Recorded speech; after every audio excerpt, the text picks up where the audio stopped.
इस चुनाव में 36 वोट थे टोटल।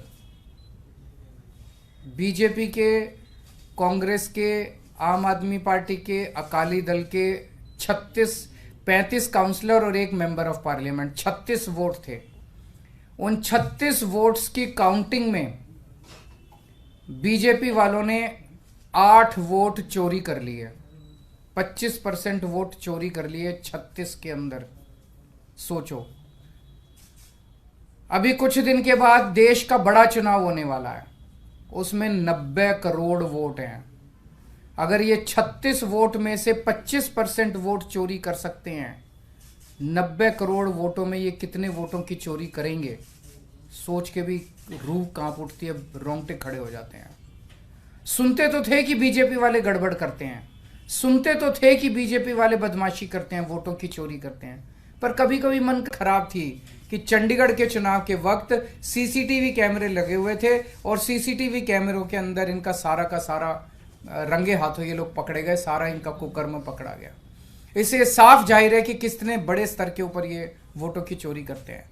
अब बड़ा मसला ये है, पूरे देश को सोचना पड़ेगा कि अगर जनतंत्र नहीं बचेगा तो कुछ नहीं बचेगा। आज जितनी कॉन्फिडेंस के साथ ये कह रहे हैं 370 सीट आएंगी, 370 सीट आएंगी, एक तरह से देश के लोगों को चैलेंज कर रहे हैं ये लोग कि तुम्हारे वोट की जरूरत नहीं है हम लोगों को, हमारी तो आ रही है 370 सीट। तुम्हारे वोट की जरूरत नहीं है हम लोगों को, हमारी तो आ रही है 370 सीट। अगर उन्हें इतना कॉन्फिडेंस है 370 सीट का, कहां से आ रहा है ये कॉन्फिडेंस? कुछ तो गड़बड़ कर रखी है इन्होंने।